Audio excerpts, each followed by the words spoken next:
I thirst.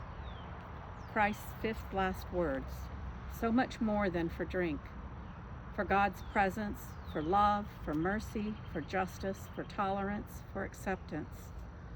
All of these take incredible faith, strength, and courage. I thirst most for God's presence.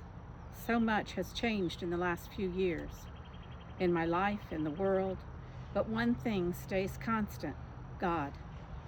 Even though I don't feel His presence all the time, I know He is there. He is active in all areas of my life and in the world. I just have to seek and listen. I thirst for His love, His strength, His courage. In contemplative prayer and practice, I have sat at His feet. I have talked to Him of things that no one else has ever heard, have been loving His loving arms as He has comforted me, even to the point where I can hear the beat of His heart and feel the warmth of His hands as He holds mine, and have looked into His all-knowing eyes.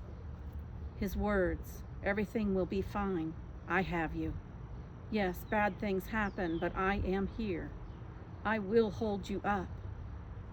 I thirst for Him. I love Him with all my being. My thirst and desire for Him is never quenched. It is unending. I thirst. As much as I ask for His presence, He asks for my presence as well.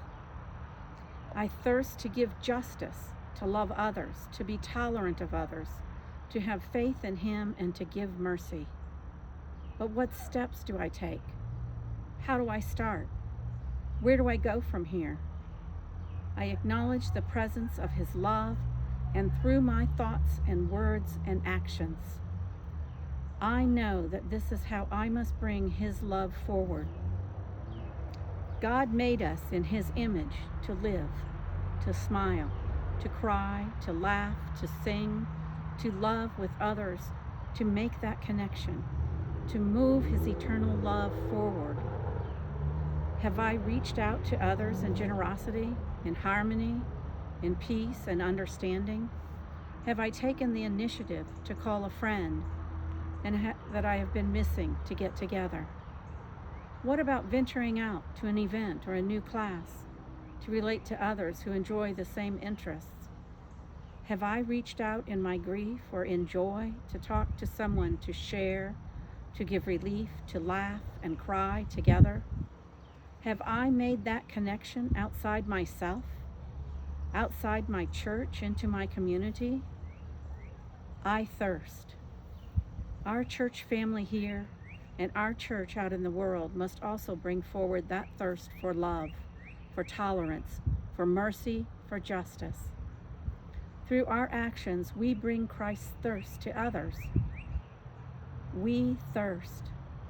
At Holy Comforter, we have always been thirsting for not only His continual presence, and we have always had that, and we have taken those first steps, but I often wonder, are they enough? Have we done all we need to do? Where do we go from here? Through our actions, we can bring Christ's thirst to others.